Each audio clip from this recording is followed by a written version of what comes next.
우리가 신명기 까지 이제 읽었는데요. 창세기, 출애굽기, 레위기, 민수기, 신명기 이 5권을 그렇죠. 모세의 오경이라고 합니다. 모세가 썼어요. 그리고 다른 말로는 율법서라고 합니다. 왜? 율법을 다루고 있기 때문에 그렇습니다. 성경에 여기에 보면 율법이 613개가 있습니다. 그런데 그 중에 하라, 뭐뭐뭐 하라 하는 게 248개가 있고 뭐뭐 하지 마라 하는 게 315개가 있습니다. 그래서 613개의 율법 조항들이 기록이 되어 있습니다. 그러니까 여러분이 이제 쭉 읽었지만 뭐 이런 것까지 그냥 뭐 하는 얘기를 하나 막 이런 거 많잖아요. 또 기억도 잘 안 나죠. 근데 그걸 다 세보니까 그렇게 많더라는 거예요. 이 신명기는 이제 1세대들, 출애굽한 1세대들이 광야생활 40년 하면서 다 광야에서 죽었습니다. 누구만 살았어요? 여호수아, 갈렙, 이제 모세하고 아론은 이제 요단강 건너기 전에 죽었으니까 정말 실질적으로 2명만 가나안 땅에 들어가는 거고 나머지는 다 이쪽에서 죽습니다. 이 마지막 이 1세대들이 다 죽고 이제 모압 땅에 모였어요. 그 모압 땅에 모였는데 이제 가나안 땅으로 들어가기 전에 모세가 죽기 전에 하나님께서 모세를 통해서 이스라엘 그 2세대들이지 그러니까 광야에서 죽지 않고 살아있는 이제 가나안 땅을 정복할 2세대들을 향해서 설교를 하게 합니다. 3편의 설교가 나오는데 그래서 1장부터 4장까지는 첫 번째 설교. 그래서 과거에 하나님이 어떻게 역사하셨는가. 그래서 너희들을 하나님이 택하셔서 출애굽시키셔서 어떻게 광야를 인도하셨는가를 말씀하고 있고 두 번째 설교는 5장부터 28장까지 해서 현재 너희들 지금 이제 2세대들이 앞에 있잖아요. 현재 너희들이 어떻게 살아가야 되냐. 하나님이 원하신 것이 무엇이냐. 너희들한테 그것을 말하고 있고 그리고 세 번째 설교는 29, 30장 그래서 미래에 하나님 어떻게 하실 건지에 대해서 말씀하고 있습니다. 그리고 나머지 이제 뒤에 31에 34까지는 모세가 노래하는 거 나오고 모세가 이제 여호수아 안수에서 세우고 비스가산에서 죽는 이야기가 쭉 기록이 되어져 있습니다. 모세는 이 세 편의 설교를 통해서 이스라엘 백성들한테 반복해서 말하고 있습니다. 여러분 아마 읽으시면서 이 모세가 계속 반복해서 강조에 강조 우리가 계속 말하면 귀에 딱지가 간다고 그러는데 정말 이스라엘 백성들한테 이 귀에 딱지가 앉을 정도로 계속 반복해서 말씀한 것이 있습니다. 그것은 뭐냐면 하나님의 말씀을 지켜라. 하나님의 말씀을 지켜라. 아무튼 그냥 뭐 하다가 그러면 하나님의 말씀을 지키라는 얘기가 계속 나옵니다. 계속. 그러니까 이 신명기를 통해서 이제 가나안 땅에 들어갈 그 2세대들, 그 이스라엘 백성들을 향해서 모세는 하나님의 말씀을 지켜야 된다고 계속 반복합니다. 그래서 물론 지키라라는 표현이 조금 다를 수 있지만 지키라는 그런 의미로 말한 단어들을 세봤더니 55개가 된다고 합니다. 여러분 한번 찾아볼까 하시는 분들은 다시 한번 읽으시면서 찾아보세요. 55회. 그러니까 이 34장이 기록 34장까지 있잖아요. 신명기가. 그런데 그 가운데 지켜라라는 이러한 의미로 사용되어진 단어들이 55회. 그러니까 계속 아무튼 이 설교를 전하고 말씀을 전하면서 이 말씀을 지키라고 이 모세는 강조하고 있다라는 거예요. 그래서 이제 여러분 마지막 부분에 가면 너희들 앞에 복과 저주를 놓는다. 너희 앞에 생명과 사망을 놓는다. 그것이 뭐였어요? 이 생명과 사망의 길은 이 생명과 복의 길은 무엇을 선택하면 순종의 길을 선택하면 너희들이 생명을 누릴 수 있고 복을 누릴 수 있고 그리고 너희들이 저주당하고 멸망할 수밖에 없는 것을 왜? 불순종하면. 그래서 너희들이 순종할 때 이러한 복을 받을 거다라고 말씀하시는 내용이 쭉 나오게 됩니다. 여러분 그 말씀을 전하면서 모세가 이런 말을 해요. 5장 3절인데 자 5장 3절 같이 한번 읽어요. 시작. 이 언약은 여호와께서 우리 조상들과 세우신 것이 아니요 오늘 여기 살아있는 우리 곧 우리와 세우신 것이라. 처음 율법을 받을 때 그 대상은 누구였어요? 죽은 1세대들이었습니다. 시내산에서 모세가 십계명을 받고 율법을 받을 때 그때 당시 있었던 사람들은 1세대들입니다. 1세대들은 죽었단 말이에요. 그래서 2세대들이야. 근데 2세대들한테 지금 이 모세가 말씀을 지켜야 돼, 순종해야 돼, 이 말씀을 해. 그러면 개 중에 이 2세대들 중 가운데 그거 우리 아버지한테 얘기한 건데 우리 먼저 소대 사람들한테 얘기한 건데 왜 우리한테 그러지? 이럴 사람이 있다부터 있는 거죠. 그러니까 모세가 지금 말하는 거야.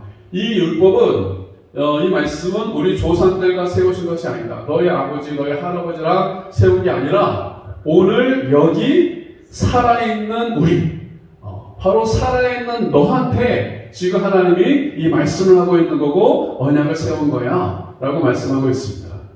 우리한테 비춰보면 성경 우리가 세상 사람 말하죠. 야, 이스라엘 역사, 이스라엘 사람들 얘기한 거고 야그 뭔 상관이야? 이렇게 얘기할 수 있어요. 만약에 우리가 믿음이 없으면 이 말씀 나하고 무슨 상관이야? 이럴 수 있어요. 그런데 우리가 예수를 믿을 때 그리고 예수를 믿고 나면 이제 더 이상 이 말씀은 다른 사람한테 주는 말씀이 아니라 누구한테 주는 말씀으로 내가 받아요? 그렇죠. 나한테 주시는 말씀. 그러니까 지금 이 시간에도 여러분이 예배를 드리면서 말씀을 들어요. 그러면 이 말씀을 들을 때 이것은 그냥 누구한테 하는 얘기야? 누구한테 하는 이게 아니라 지금 여기 있는 여러분 한 사람 한 사람한테 하나님께서 말씀하고 있는 줄로 믿습니다. 그래서 우리가 말씀을 대할 때 항상 그렇게 대하셔야 돼요. 매일 5장씩 읽으실 때도 마찬가지예요. 그 말씀을 읽으면서 그냥 좋은 얘기네, 이런 얘기 했구나, 이게 아니에요. 이거 정말 하나님이 나한테 지금 말씀하시는구나, 하나님이 나한테 말씀하시는구나, 이렇게 받으셔야 돼요. 그렇지 않으면 그 말씀은 나하고 전혀 상관이 없는 말씀이 된다는 거죠. 오늘 모세가 바로 그 2세대들한테 그것은 너희 조상들한테, 너희 아버지, 할아버지한테 한 얘기가 아니라 바로 여기 있는 너희들한테 하나님이 하시는 말씀이야 하면서 말하고 있습니다. 그러면서 오늘 본문 신명기 10장에 들어가서 뭐라고 말씀하냐면 오늘 본문의 12절 이스라엘아 내 하나님 여호와께서 내게 요구하는 것이 무엇이냐. 그러니까 하나님이 지금 너희들 2세대들이 있잖아요. 너희들한테 요구하는 것이 무엇이냐, 이거야 라고 말하는 거야. 자, 그렇다면 이 요구하는 것이 이스라엘 백성들한테 요구하시는 걸까요? 아니면 저와 여러분 동일하게 요구하시는 걸까요? 그렇죠. 여러분에게도 요구하시는 겁니다. 신명기 말씀을 저도 이제 다시 쭉 읽으면서 이번 주에 어떤 말씀을 전할까 했을 때 제게 주셨던 마음은 이 10장의 이 구절이었습니다. 그러니까 이스라엘아, 이 이스라엘은 이스라엘 백성만 의미하는 게 아니죠. 이 이스라엘은 바로 저와 여러분. 그러니까 여러분의 이름을 넣어서 읽어보시면 장균아 내 하나님 여호와께서 내게 요구하는 것이 무엇인 줄 아니? 하고 물으시는 거예요. 그러니까 여러분 마찬가지야. 이 구절을 대하면서 여러분의 이름을 놓고 하나님이 나한테 이걸 요구하시는구나 하면서 그것을 받아야 그 말씀이 여러분 안에서 역사하는 말씀이 될 줄로 믿습니다.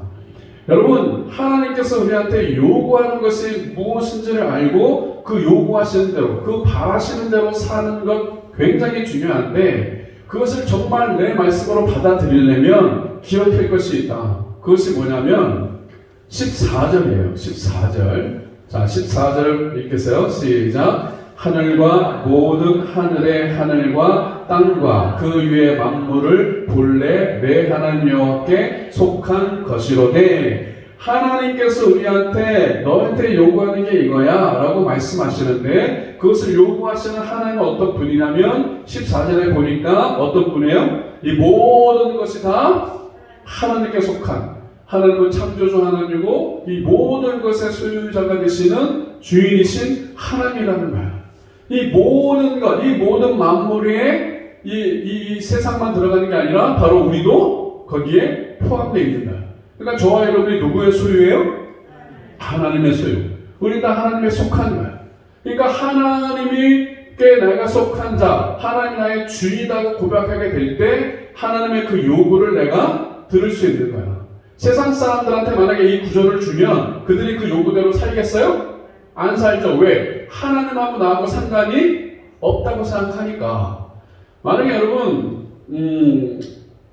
애들이 장난감을 갖고 놀아. 근데 이제 자기 게 아니었어요? 그래서 재밌게 갖고 놀았어. 근데 진짜 장난감 주인이 왔어. 와가지고 이거 내 거니까 이제 가져갈 거야 하고 가져갈 때 안 된다고 막 버티고 내 거야 하면 돼, 안 돼요? 안 되잖아. 근데 애들 중에 그런 애들 있었어요? 있죠. 그냥 잠깐 사용한 것도 귀한 거고 감사한 건데 사용하다 보니까 꼭 지 것처럼. 그래서 나중에 주인이 와서 가져간다고 그러면 막 울고불고 난리 버거지를 치지 않습니까? 우리가 참된 주인이 누군지를 모르고 살면 하나님 만약에 이렇게 요구하시면 당신이 뭔데 나한테 요구해? 이렇게 되는 겁니다. 그런데 우리는 하나님이 누군지 알아요, 몰라요? 알잖아. 여러분의 주인이 누구예요? 진짜요? 그럼 그 요구에 여러분이 반응을 어떻게 하셔야 돼? 그 요구에 여러분이 그냥 순응해 가는 거야. 순종해 가는 거야. 여러분, 정말 우리가 이 예수님의 모임 시간에 예수님을 영접한다고 그랬어요. 영접한다는 게 뭐였을까? 예수님을 나에게 내 마음에 모셔드리는 거라고 했어요. 마음의 문을 열고 예수님을 모셔드리면 예수님이 내 안에 오셔서 보스가 되신다. 주인이 되신다고 그랬어요. 주인이 되신다. 그때부터 우리는 예수님을 나의 주인으로 모시고 사는 거야. 주인을 모시고 살아가면서 주인 대신 예수님이 어느 날 나한테 뭔가를 요구해. 그러면 나는 어떻게 해요? 야, 당근아, 물 좀 줘. 그러면 이렇게 내가 갖고 있다가 어떻게 주인 달라시면 드려야 돼. 근데 내가 갖고 있다 보니까 이건 내 거야! 안 줘! 이러면 되는데요? 이런 도둑놈이 있다. 우리도 어느 순간에 이렇게 도둑질을 하고 있을 때가 있다라는 거예요.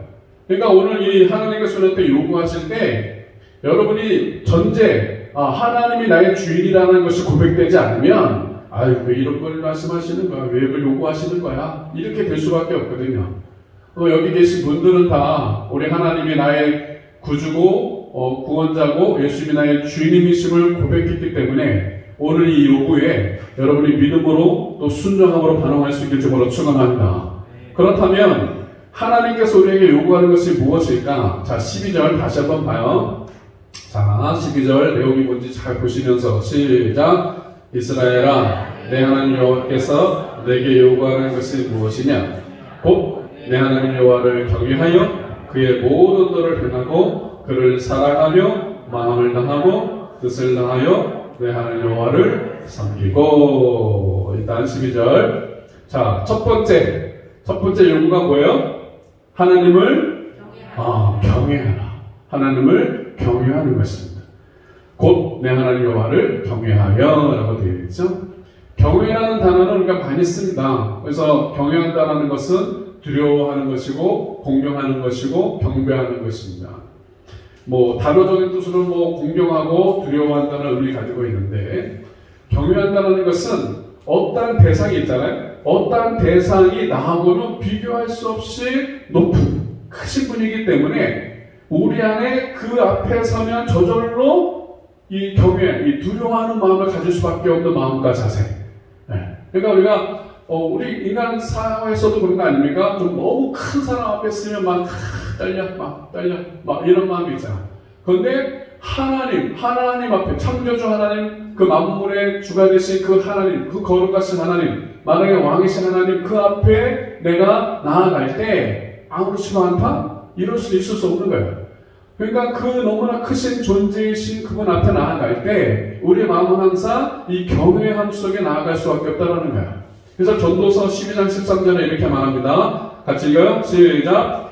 일의 결국을 다 들었으니 하나님을 경외하고 그의 명령들을 지킬지어다. 이것이 모든 사람의 본분이니라. 사람의 본분이다. 마땅히 할 바다. 그게 뭐냐? 하나님을 경외하는 거다.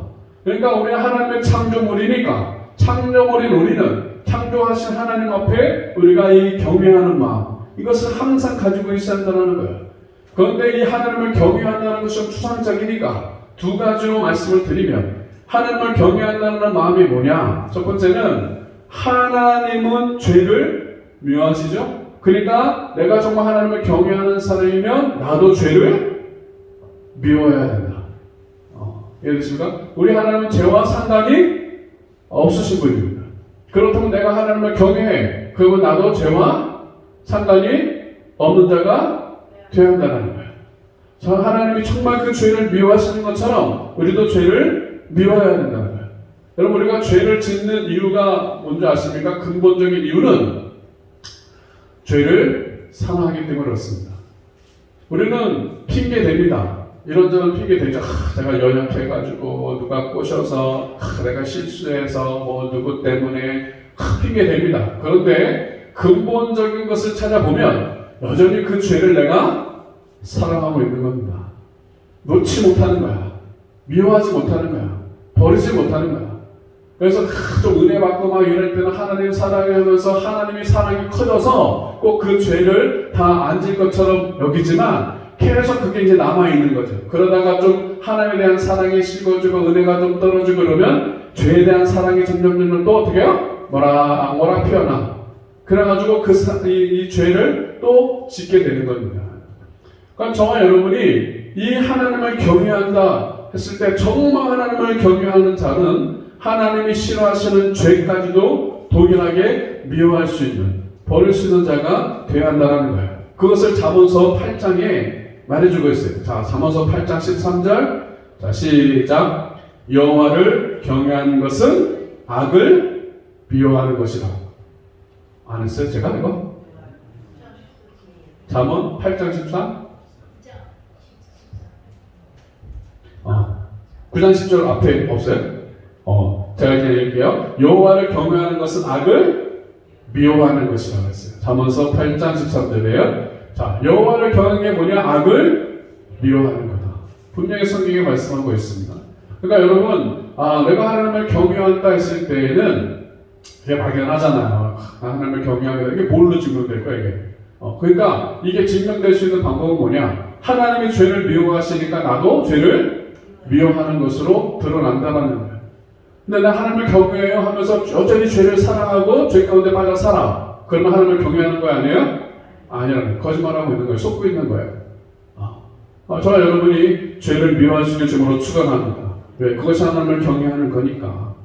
그래서 우리가 성경대로 말씀대로 살아가야 될 이유는 바로 거기에 있는 거예요. 우리가 성경적인 교회, 신약의 교회를 회복하기 위해서 붙잡아야 될 건 뭐냐? 성경대로인데 성경대로가 뭐라고 그랬습니까? 성경이 하라는 대로 하고 하지 말라는 대로 하지 않는 것이고, 성경이 그렇다면 그런 줄 알고 아니라면 아닌 줄 알고. 그러니까 그냥 기준이 뭐가 되는 거예요? 성경 말씀이 돼요. 내 기분, 내 느낌 이것이 되면 그냥 조속으로 바뀌는 거예요. 기준이 분명하지 않으면 온전한 삶을 살아갈 수 없어요. 근데 우리 온전한 말씀인 하나님의 말씀대로 내가 살고자 하고 그 말씀을 쫓아갈 때 우리의 삶이 온전해질 수 있다는 거죠. 여러분, 죄를 미워하기 주으로 축원합니다.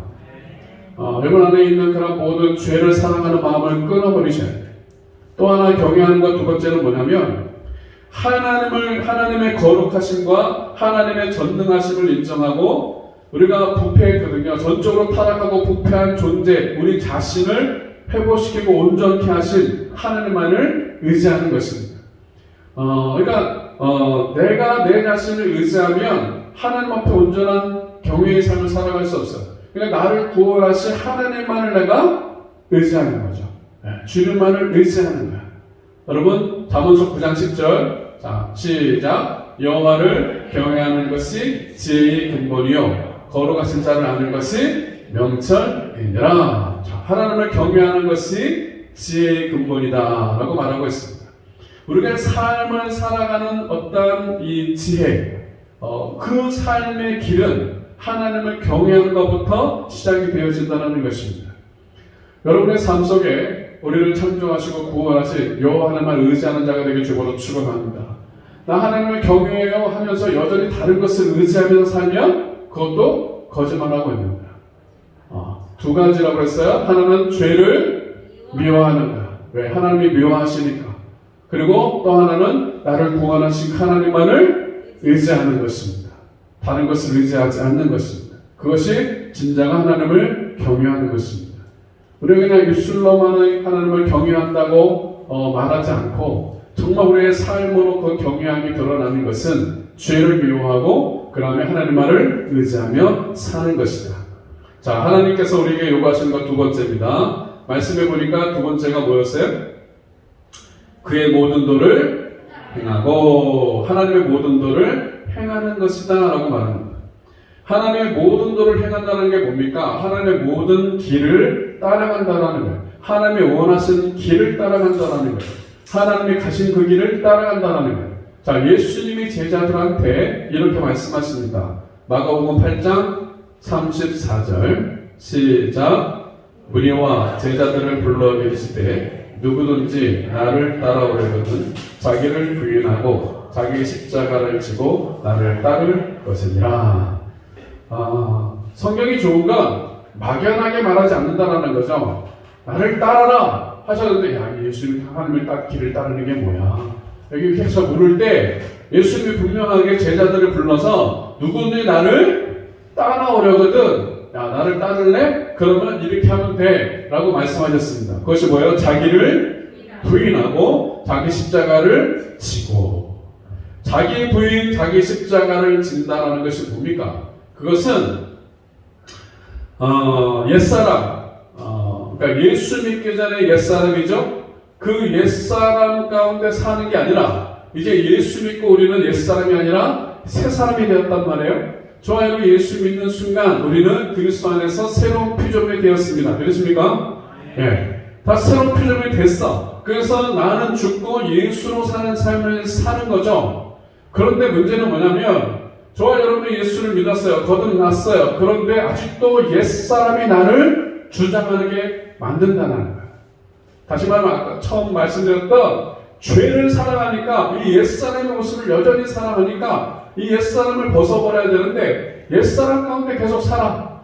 존재 자체는 하나님이 세상으로 만들어주고 새로운 피조물이 되게 하셨는데 이 옛사람을 여전히 그 옛사람의 옷을 입고 거짓자에 사로잡혀서 살아가는 거예요.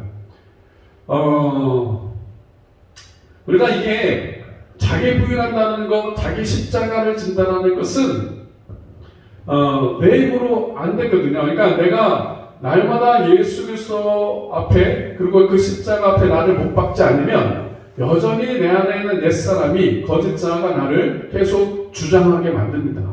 왜? 우리가 그동안 살아왔잖아요. 우리가 이 세상에서 살다 보니까 보는 거, 듣는 거, 경험했는 거 다 인간적인 거야.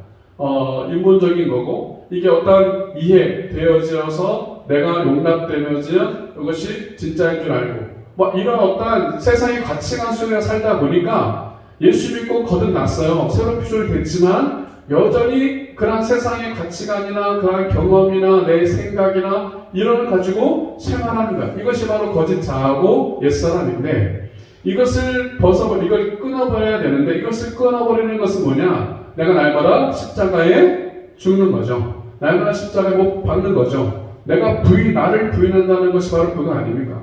그러니까 나는 죽었다라는 거예요. 내 과거의 목장면은 죽고 내 안에 누가 사세요? 예수님이 사시니까 그 예수님이 사시는 그 예수님으로 말미암아 내가 살아갈 때 비로소 예수님을 따라가는 삶을 살아갈 수 있다라는 겁니다. 그런데 우리는 이게 습관적으로 이 거듭남에 대한 부분을 자꾸 이제 조금씩 그냥 변화되어진다는 의미로 생각하는 거죠. 조금씩 변화돼서 되는 게 아니라 변화됐는데 우리가 버리지 못하니까 그 옛성품이 계속 우리한테 있다 보니까 잘못된 삶의 태도가 나오는 거지. 우리가 하나님 우리를 구원하시고 우리를 새롭게 하신 것이 부족하기 때문이 아니라는 거예요. 정말 저와 여러분이 예수를 믿고 새로 거듭난 자로서 살아갈 때 나는 십자가에 못 박아버리고 예수 안에서 거듭난 자로 그리스도 안에서 살아가는 저와 여러분 되시길 주로 축원합니다. 우리가 내가 십자가에 죽고 자기 부인한다 하면 굉장히 좀 부담스럽죠. 그런데 그 마가복음 8장 34절 35절 바로 한 절 뒤에 뭐라고 말씀하시냐면 이렇게 말해요. 자, 시작. 누구든지 자기 목숨을 구원하고자 하면 잃을 것이요 누구든지 나와 복음을 위하여 자기 목숨을 잃으면 구원하리라 그랬습니다. 그러니까 예수님이 제자들 나를 따라와 하는데 뭐라고 했어요? 자기를 부인하고 자기 십자가를 져야 된다. 그 말씀을 했습니다. 그러니까 죽어야 된다는 얘기예요. 그러니까 좀 부담스럽잖아요. 그러니까 35절에 연이어서 말씀하시기를 누구든지 자기 목숨을 구원하고자 하면 잃고 누구든지 나와 복음을 하여 자기 목숨을 잃으면 구원받는다. 그러니까 우리 사람 생각으로는 내가 내 십자가 못 박아버리고 내가 나 부인하고 이거 죽는 거 이거 끝장나는 거 아니야? 나는 없어지는 거 아니야? 이럴 수 있는데 하나님께서 그런 마음을 갖고 있는 제자들을 향해 35절에 말씀하시는 거죠. 나 복음을 위해 너가 목숨을 잃으면 구원한다. 그런데 너가 목숨을 건지려고 막 하면 어떻게 해? 목숨을 도리어 잃는다. 그러니까 이 하나님의 법칙은 참 이게 역설이잖아요. 우리가 죽으면 살고, 살려고 그러면 죽는. 그러니까 내가 온전히 죽어야 진정한 영적인 삶을 살아갈 수 있는데, 우리는 그렇게 인간 자체가 그래서 내가 죽는 거 싫거든요. 그렇기 때문에 하나님께서 영적 진리를 우리한테 보여주시는 겁니다. 성도 여러분, 하나님의 모든 길을 따라 간다라는 것, 그것은 제자의 길을 가는 것입니다. 그것은 단순히 12제자, 특별히 선택받은 제자가 아니라 예수 믿는 모든 자들은 바로 그러한 길을 가야 되는데 그 길을 갈 수 있는 것은 내가 세상 종교들처럼 돈 닦아서 뭔가 해서가 아니라 내가 죽으면 따라갈 수 있습니다. 그러니까 날마다 우리는 예수 안에서 십자가에서 못 박아 버리는 겁니다. 아침에 눈 깨면 하나님 오늘도 나를 십자가에 못 박아주세요. 오직 예수님만 나를 통해서 살게 해주세요. 이 기도가 필요한 것입니다. 그래서 매일매일 죽지 않으면 우리 안에 있는 이 옛 성품들이 계속 나오기 때문에 날마다 십자가에 못 박는 작업 그리고 예수로 살아가는 작업 이것을 계속 매일매일 해나가는 것입니다. 그럴 때 우리는 예수님을 따라가는 삶을 살아갈 수 있다는 거죠. 자, 세 번째, 하나님께서 우리에게 요구하시는 것 세 번째, 하나님을 사랑하는 것이다. 하나님을 사랑하는 것. 어떻게 보면 이제 이것이 전체 요구하는 것의 핵심일 수 있습니다. 왜 그러냐면, 자, 신명기 6장 4절, 5절. 자, 신명기 6장 4절, 5절. 자, 크게 시작. 이스라엘아 들으라. 우리 하나님 여호와는 오직 유일한 여호와시니 너는 마음을 다하고 뜻을 다하고 힘을 다하여 내 하나님 여호와를 사랑하라 라고 말합니다. 너는 마음을 다하고 뜻을 다하고 힘을 다하여 내 하나님 여호와를 사랑하라. 자, 마태복음 22장 37절부터 시작. 예수께서 이르시되 내 마음을 다하고 목숨을 다하고 뜻을 다하여 주 너희 하나님을 사랑하라 하셨으니 이것이 크고 첫째되는 계명이요 둘째도 그와 같으니 내 이웃을 내 자신같이 사랑하셨으니 이 두 계명이 온 율법과 선지자의 강령이니라 그랬습니다.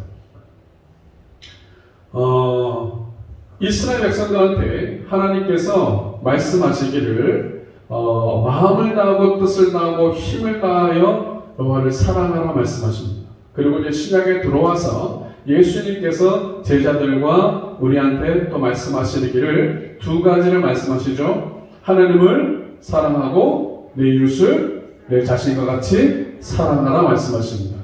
그러면서 하셨던 말씀이 뭐냐면 이 두 계명이 온 율법과 선지자의 강령이니라라고 합니다. 좀 어렵게 되어 있는데 이것을 그냥 풀어 얘기하면 이 두 계명에 온 율법이 몇 개였다고? 613개. 613개 그런 모든 율법, 너희들이 알고 있는 그 율법 이걸 다 해가지고 합숙시키면 한 가지가 나오는데 그것은 사랑이고 그것이 두 가지의 계명으로서 하나님 사랑, 이웃 사랑으로 말할 수 있다는 거죠.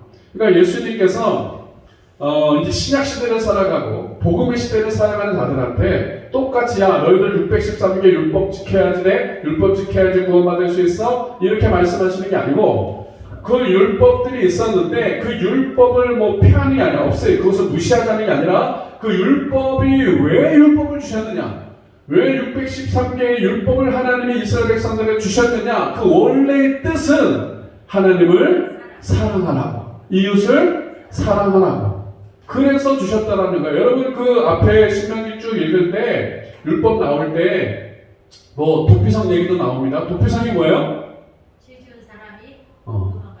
그렇죠. 죄인데 특별히 사람을 죽였을 때야. 그러니까 일부러 내가 저 자식 죽여버려야지 계획해서 죽인 놈 말고 그놈은 죽어야 되고 어떻게 하면 도끼질하다가 어떻게 해요? 도끼가 띡 부러지면서 도끼 그 머리가 틱 날아가더니 옆에서 일하는 사람 머리 띡 맞고 그 사람이 죽었어.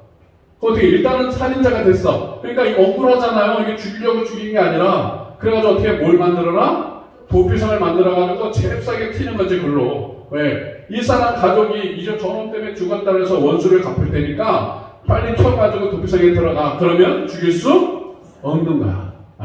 그런 거복들이 쫙 나오잖아요. 별의별 별이 다 나와요. 이것이 하나님께 지켜야 될 율법들, 그리고 이런 사람들과의 관계 속에서 생활하면서 지켜야 할 율법들을 쫙 말씀하셨거든요. 그 말씀을 왜 하셨느냐? 두 가지. 하나님을 사랑하라고, 그리고 이웃을 사랑하라고 주셨다. 그래서 이 모든 율법을 지키고 행함에 있어서 가장 근본적인 것, 하나님께서 너희들 힘들게 하고 어렵게 하고 이거 안 지키면 그냥 때려잡고 막 멸망시키고 막 이러려고 주신 게 아니라 그걸 통해서 하나님을 사랑하고 이웃을 사랑하라고 이것을 주셨다라고 예수님이 말씀하시는 거죠. 그래서 예수님께서 너희들한테 내가 새 계명을 줄게 하면서 내가 너에게 새 계명을 주노니 너희가 서로 사랑하라. 그 말씀하신 거예요. 지금 떴죠? 자, 시작. 새 계명을 너에게 주노니 서로 사랑하라. 내가 너희를 사랑한 것 같이 너희도 서로 사랑하라. 이거 제자들한테 하신 말씀이고 우리한테 하시는 말씀이에요. 그러니까 그 율법조만 지키는 것, 그거 만약에 하나님을 사랑하지 않고 이웃을 사랑하지 않고 율법을 지키는 것 자체만 가지고 말하는 게 아니라 근본적인 거, 왜 율법을 지켜야 되는지, 왜 우리가 그렇게 살아야 되는지, 그것은 내가 하나님을 사랑하기 때문에, 내가 이웃을 사랑하기 때문에 그렇게 살아가는 거예요. 그래서 신명기 오늘 본문의 10장에 12, 13절을 봤는데 그 밑에 18, 19절을 보면 이렇게 말해요. 자, 18, 19절 시작. 고아와 가부를 위하여 정의를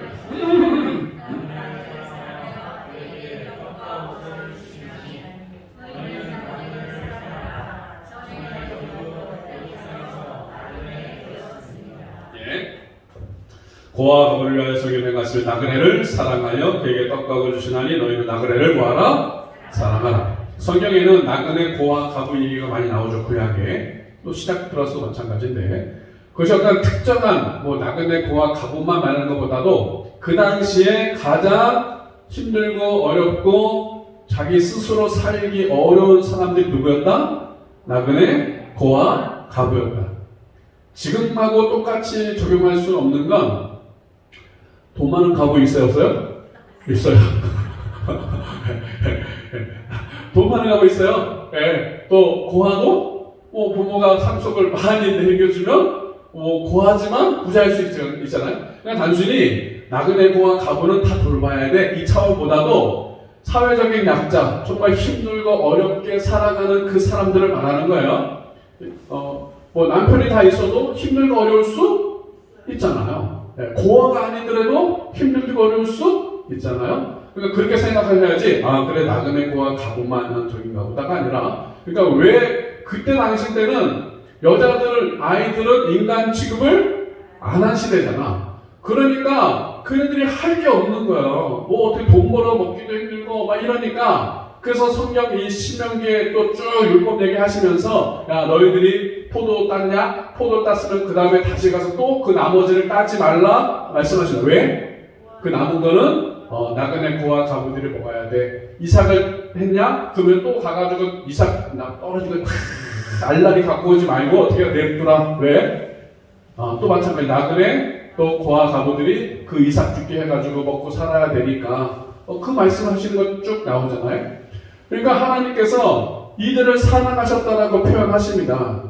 다시 말해서 하나님의 사랑은 우리가 이웃사랑과 연결되는 거죠. 왜? 아까 우리가 마태복음 22장을 읽었던 것처럼 하나님을 마음을 다하고 목숨을 다하고 뜻을 다해 주님을 사랑하라. 이거 첫째되는 계명이라고 말씀하시면서 둘째는 그와 같으니. 그러니까 첫째 계명하고 둘째 계명하고 차이가 있는 게 아니라 첫째나 둘째나 똑같이 너희들이 행해야 된다.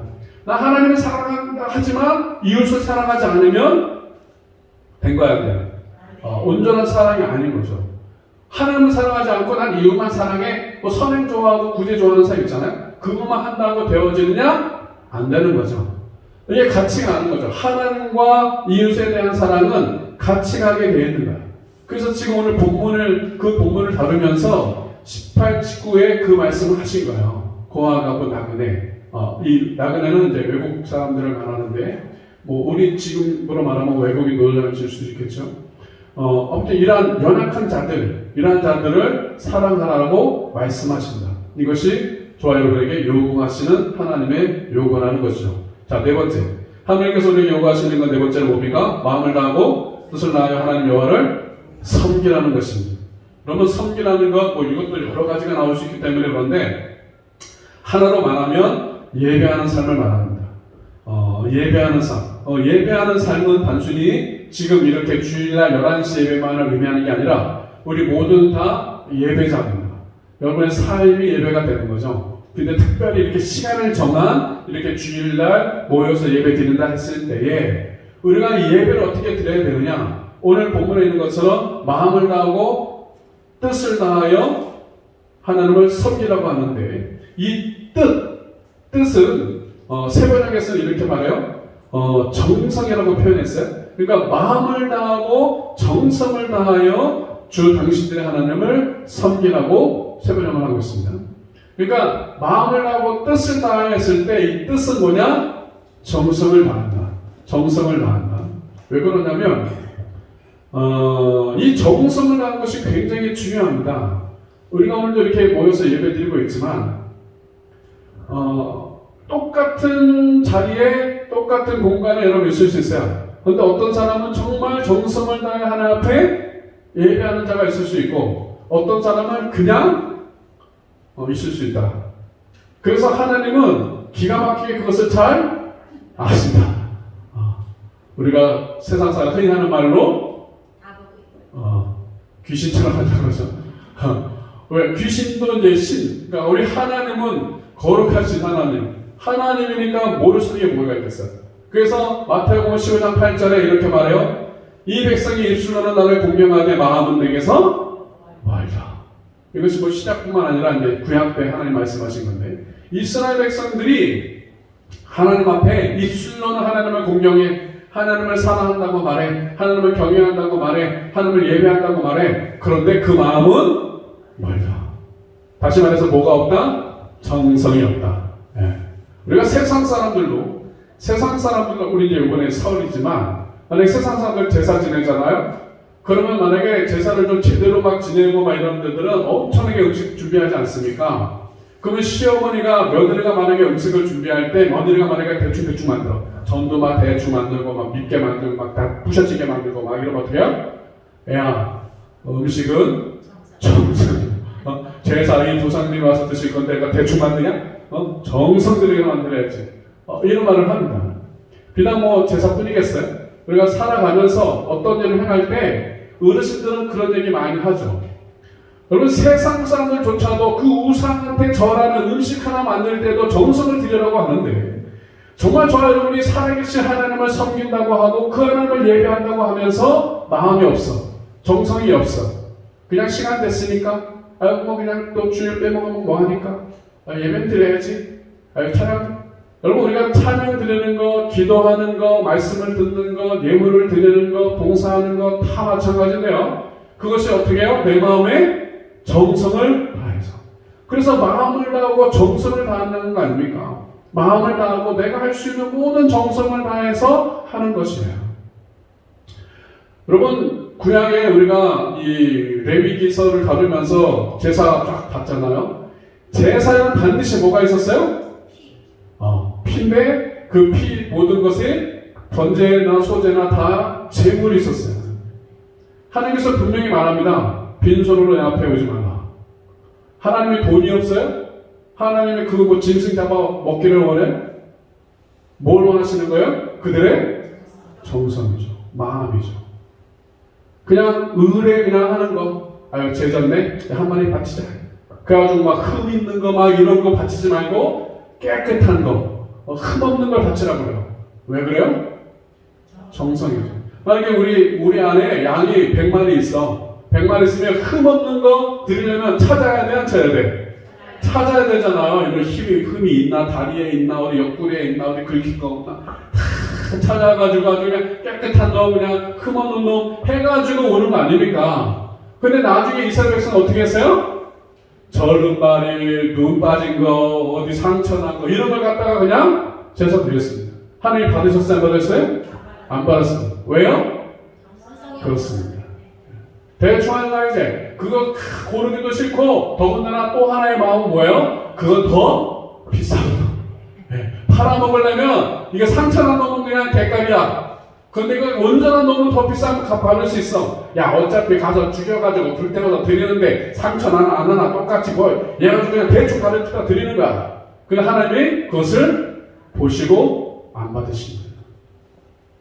여러분, 우리가 신앙생활 하면서 우리의 마음이 빠지고 정성이 빠지면 헛짓하고 있는 겁니다. 똑같이 예배 드리고 똑같이 예물을 드리고 똑같이 기도하고 찬양해도 여러분 마음이 빠져버리고 정성이 빠져버리면 헛짓하고 있는 겁니다. 여러분 정말 찬양을 드릴 때에도 여러분 마음을 갖고 정성을 다하는 쪽으로 축원합니다. 여러분 마스크 쓰고 난 다음에 여러분 조심할 건 뭐냐면 마스크 쓰고 하면 굉장히 불편합니다. 네, 불편해. 숨쉬기도 불편하고 소리 내면 자꾸 입김 나오고 해서 이거 끼고 막 이래. 그러면 어느 순간부터 소리가 어떻게 점점 작아집니다. 소리 잘 안 냅니다. 왜? 입김 나오니까 그냥 또 더군다나 보이지도 않습니다. 인간이 입을 벌리는지 부르고 있는지 알 수가 없어. 누군 알아요? 하나님은 압니다. 목목사는 몰라도 하나님은 압니다. 정말 여러분이 정성으로 마음을 내서 하나님을 찬양하고 있는지, 정말 마음을 다해서 정성으로 기도하고 있는지, 정말 하나님의 말씀 가운데 나아가고 있는지, 예물을 여러분이 드렸지만 그 예물을 드리는 것도 내가 정말 정성으로 정말 준비해서 주 앞에 드리는지, 아니면 아이고 또 이걸 드려야지 이러고 드리는 건지 하나님은 아십니다. 우리 신앙생활은 그렇습니다. 사람한테 보이기 위해서 하는 것이 아니죠. 우리 신앙생활은 하나님 앞에 하는 것입니다. 눈에 보이진 않지만 우리 하나님이 살아계시고 그 하나님이 나의 모든 것을 보시고 받으신다는 것을 믿기 때문에 여러분 신앙생활 하는 거 아닙니까? 그걸 믿지 않으면 무트로 이 시간에 여기 있습니까? 그렇죠? 네. 정말 여러분이 하나님의 살아계심을 믿고 그 하나님을 찾는 자에게 상을 베푸시는 것을 믿는다면 그 하나님 앞에 여러분이 허투루 나갈 수 있냐? 안 된다는 거예요. 오늘 하나님이 이스라엘 백성들을 향해서 너희가 마음을 다하고 정성을 다해서 나를 섬겨 라고 말씀하신다는 거야. 그것은 비단 이 세대뿐만 아니라 바로 이 시대를 사는 저와 여러분에게 동일하게 요구하시는 것입니다. 여러분 신명기를 통해서 하나님께서 이스라엘 백성들 향해서 왜 지키라고 그렇게 반복해 말씀하시느냐? 바로 그 말씀이 그들을 살리기 때문에 그렇습니다. 그들에게 복이 되기 때문에 그렇습니다. 그래서 신명기 28장이 뭐예요? 복이 쫙 있잖아요. 신명기 28장 여러분이 보면 뭐 나가도 복 받고 들어가도 복 받고 막 방금 전에 그것도 빡쫙 나오잖아요. 그런데 더 무서운 건 뭐냐면 그 복을 쫙 기록한 다음에 그 다음에 뭐가 있어요? 그렇지. 저주가 있는데 더블로 있어. 네. 복이 분량이 요만큼 있으면 저주 이렇게 써있는 분량이 2배 이상 돼요. 네. 그거 읽기도 별로 싫어 우리가 막. 복에 여기는 막 읽기면 할렐루야 아멘 막 이러다가 저주 쫙 나오면 왜요? 읽다 보면 약간의 막 찔림이 되거든. 아니 저주 오면 어떡하지? 아유씨 이렇게 되거든요. 근데 여러분 우리가 구약을 읽으면서 조심할 건 뭐냐면 더군다나 이제 율법을 계속 읽었으니까 율법 이렇게 안 살면 그 벌 받는 거 아니야? 그 율법 지키지 않으면 어떻게 막 돌로 쳐 죽여버리잖아요. 돌로 쳐 죽여버려 시끄러워요. 이런 말이 계속 나오다 보니까 이제 겁나. 그래가지고 율법 못 지키면 어떡하지? 이렇게 될 수 있어요. 그런데 율법은 다시 한번 말씀드린다. 우리한테 뭐를 깨닫게 하려고? 죄를 깨닫게 하려고 주신 겁니다. 그 죄를 깨달음으로 말미암아 누가 필요한가요? 하나님, 그리고 예수님이 필요한 거죠. 나의 죄를 갚아주시는 예수님이 필요한 거죠. 그러니까 예수님을 찾게 하기 위해서 이 율법을 우리한테 주시는 거예요. 저와 여러분한테 너 율법대로 못 살았으니까 이렇게 할 거야. 이렇게 아니라 그것을 통해서 내가 죄인 것을 깨닫고 예수 그리스도를 내가 요즘 이 영접함으로 말미암아 제사함 받고 하나님의 자녀가 되라고 주신 거죠. 물론 그렇다고 율법을 무시하라는 게 아니라 예수님이 말씀하신 것처럼 그 율법의 모든 것은 사랑이니까 그 거듭난 자로서 하나님을 사랑하고 이웃을 사랑하면서 우리가 살아가는 거죠. 여러분 반드시 꼭 기억하시고 말씀을 읽으셔야 돼요. 자, 여러분 다섯 번째가 뭐냐? 다섯 번째. 다섯 번째가 저기 뭐야? 13절이죠? 13절 앞에. 자, 13절 같이 읽어요. 시작. 내가 오늘 내 행복을 위하여 내게 명하는 여호와의 명령과 규례를 지킬 것이 아니냐. 자, 하나님의 명령과 규례를 지켜라. 다시 말하면 하나님의 말씀을 지켜라는 거예요. 그런데 여기서 여러분이 분명히 알아야 될 것이 뭐냐면, 자, 13절 앞부분에 뭐라고 그래요? 내가 오늘 내 행복을 위하여. 그러니까, 하나님께서 우리한테 이러한 삶을 살라고 요구하시는데, 그 요구하시는 목적이 있다. 그 목적이 뭐다? 너희들이 행복하라. 너희들의 그 행복을 위해서, 내 행복을 위해서 이것을 지켜야 돼 라고 말씀하시는 거예요. 다섯 가지 이 요구사항이 쭉 나와 있지만, 제가 구구절 이렇게 쭉 설명했지만, 그걸 왜 우리한테 요구하시느냐? 하나님 좋으라고? 아니라는 거예요. 야, 너희들이 그거 요구대로 해야지 내가 좀 살만하고 내가 괜찮아. 이게 아니야. 너희들이 그렇게 살면 그 행복이 어떻게 해요? 우리가 행복하게 살아가는 거예요. 여러분 이것이 우리가 경험되지 않으면 순종할 수 없어요. 근데 내가 순종하고 그렇게 살다 보니까 정말 말씀대로 내가 행복하게 되면 어떻게 해요? 이제 더 순종이 쉬워지죠. 하나님의 요구대로 살아가는 것, 하나님을 경외하고 그 길로 행하고 하나님을 사랑하고 그 하나님을 섬기고 그 말씀을 지키는 그 요구하시는 대로 살아가는 것이 그렇게 살아봤더니 정말 내가 너무나 행복해져. 그러면 그렇게 살겠어요? 더 살아가겠죠. 근데 일단 이것이 만약에 안 믿어지면 안 살아. 그렇게 안 사니까 행복하지 못해. 행복하지 못하니까 계속 그렇게 그냥 반복되어진 삶 가운데 힘들게 살아가는 거예요. 저는 오늘 이 말씀을 대하면서 하나님이 왜 우리한테 이걸 요구하셨는가 그 목적을 분명히 아셔야 됩니다. 결국 하나님은 우리가 그 요구대로 산다고 하나님의 일이 될 거 하나도 없습니다.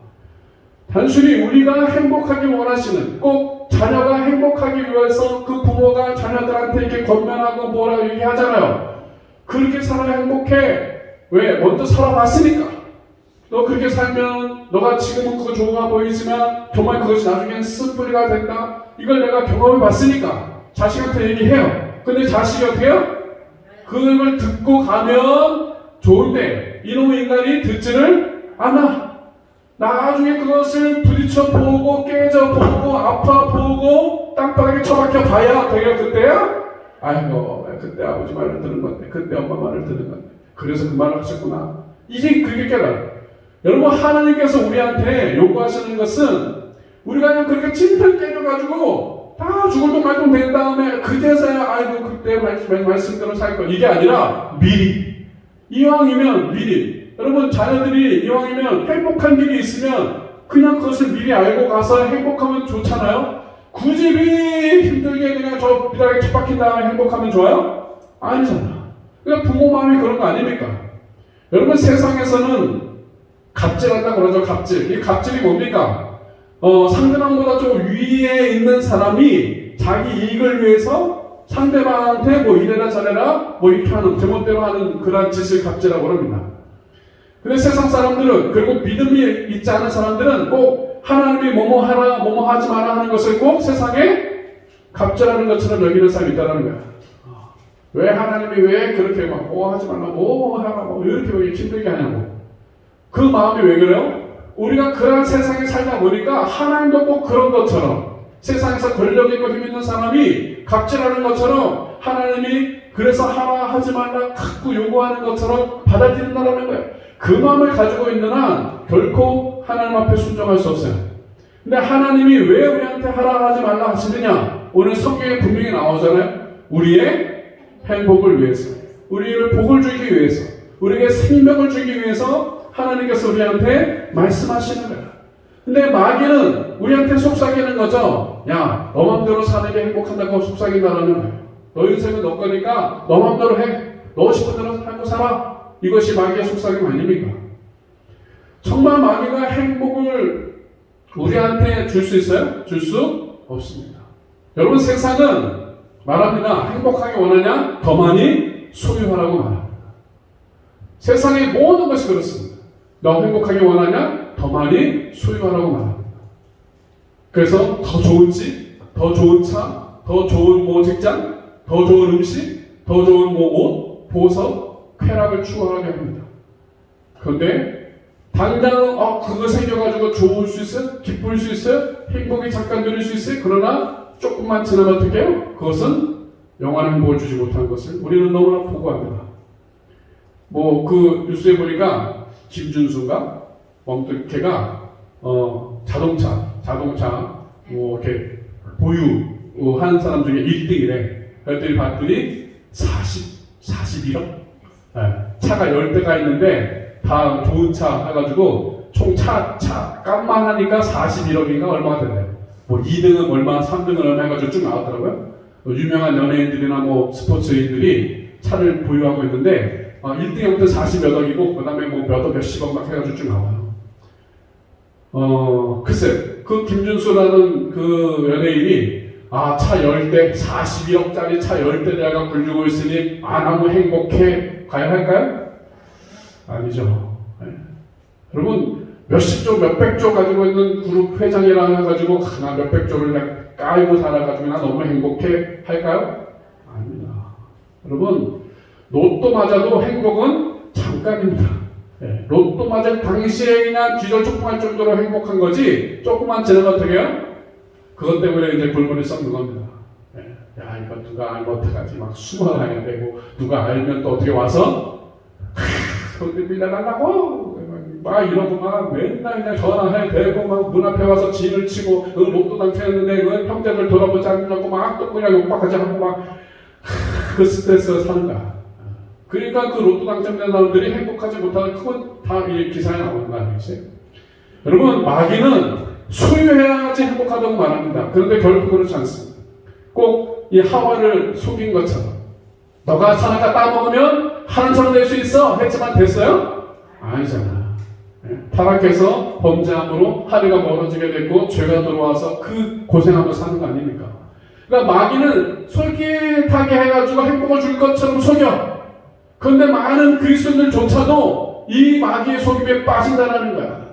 그래서 더 많이 소유하려고, 그리스도 예수 믿는다고 하면서도 더 많이 소유하려고 발버둥 치는 거야. 하나님을 믿는다고 하면서도 여전히 돈이 좋고, 여전히 좋은 집에 사는 게 좋고, 여전히 좋은 차 불리는 게 좋고, 목사도 하나님을 믿고 통일하지만 여전히 교회 커지는 게 좋고, 이러면서 사는 거 아닙니까? 근데 이것을 버리지 않는 한 우리가 진정한 행복을 누릴 수 없는 거예요. 왜 우리 교회는 이렇지? 하고 맨날 있으면 이게 행복할까요? 행복하지 않잖아. 그 어떤 양적인 부분만을 만약에 추구하고 산다면 이게 행복하지 않은 거잖아요. 왜 우리 집에 돈이 없지? 이 돈에 붙게 되면 행복하지 않는다는 거예요. 그래서 진정한 행복은 어디에서 올까? 그것은 나는 소유에 있지 않다는 거예요. 진정한 행복은 뭐냐면 베품에 있고 나눔에 있고 사랑하는 것에 있다는 거예요. 그래서 아까 예수님께서 두 가지 계명, 이것이 율법이요 선지자들의 강령이야, 정말 613개의 그런 율법이 있었지만 이것을 다 해가지고 짜고 짜내면 사랑을 하는 거야 라고 왜 말씀하셨냐면 우리가 사랑할 때, 섬길 때, 나눌 때 진정한 행복이 안에 올 수 있기 때문에 그렇다는 거야. 근데 이것을 맛을 못 보면 어떻게 해요? 우리는 계속 소유하려고 하는 거죠. 여러분, 저와 여러분이 남은 여생을 정말 행복하게 살기 원하십니까? 그러면 더 소유하려고 하지 마세요. 더 소유하려고 하지 마세요. 여러분, 마태복음 1장 33절에 말하죠. 너희는 먼저 그의 나라와 그의 의를 구하라. 그러면 이 모든 것을 너에게 더하십니다. 하나님의 나라, 하나님의 의, 그게 뭐겠어요? 하나님의 뜻인데 하나님의 뜻은 뭡니까? 오늘 예수님께서 말씀하신 것처럼 사랑하는 거야. 하나님을 사랑하고 이웃을 사랑하는 것, 그것이 너의 삶의 우선순위로 살면 나머지는 다 하나님이 책임지신다. 근데 그것을 다 내팽겨치고 내가 오늘 돈 벌어야 돼, 내가 이거 더 당겨야 돼, 내가 더 해야 돼, 이렇게 해가지고 소유를 쫓다 보면 진정한 행복을 놓치게 된다는 거예요. 여러분, 그래서 이 성경적인 교회, 신학교의 회복을 위해서 가져야 될 자세가 뭐였습니까? 예수님의 성품이었는데 예수님의 순종과 섬김을 배우는 거였습니다. 저와 여러분의 삶 속에 이 예수님을 닮아갈 수 있는 은혜가 있길 주님으로 축원합니다. 소화하려 하는 것이 아니라 베풀 수 있는, 정말 베풀 때 어떻게 해요? 행복을 누릴 수 있다는 거예요. 근데 이것은 해봐야 알아. 그렇죠? 네. 해봐야 아는 겁니다. 그리고 그것을 알면 알수록 이제 그러한 삶을 살아갈 수 있게 되는 것입니다. 우리 한국교회가 저와 여러분이 그런 삶으로 가길 주님으로 축원합니다. 세상 사람들은 다 행복을 추구하며 살아갑니다. 그런데 그 행복을 다 누리며 살고 있지 못합니다. 그 이유는 진정한 행복이 어디서 오는지 알지 못하기 때문이라는 거죠. 오늘 본문은 우리에게 행복의 길을 제시하고 있습니다. 너희들이 행복하게 원하니 이렇게 살면 돼 하면서 말씀하시는 거예요. 저나 여러분이랑 다 행복하게 원하지 않습니까? 제가 그래서 매일 그 말씀 문자 보낼 때 마지막에 오늘도 행복하세요 라는 이유는 여러분이 잘 돼서 뭔가 원하는 것이 잘 풀려서 그날 땡 잡아서 그래서 행복이 아니라 정말 여러분의 삶 속에 하나님으로 인하여 행복하기를 원하는 마음이고 저도 마찬가지고요. 근데 정말 그런 행복한 삶은 내가 수요해서가 아니라 내가 사랑으로 나눌 때 일어날 수 있다. 오늘 본문의 말씀을 여러분이 기억하시고요. 정말 하나님께서 저한테 요구하시는 것, 그것은 하나님한테 이렇게 아니에요. 하나님의 행복을 위해서는 아니라 바로 우리의 행복을 위해서 요구하신다. 하나님의 말씀에 따라 한 걸음 한 걸음 수주의 길을 갈 때 행복은 한 걸음 한 걸음 여러분 앞에 다가와서 미쳐지게 될 줄로 믿습니다. 행복을 쫓아가지 마세요. 우리가 말씀을 쫓아가면 행복은 어떻게 해요? 우리한테 다가오는 거야. 저의 그런 삶을 살기를 주님으로 축원합니다.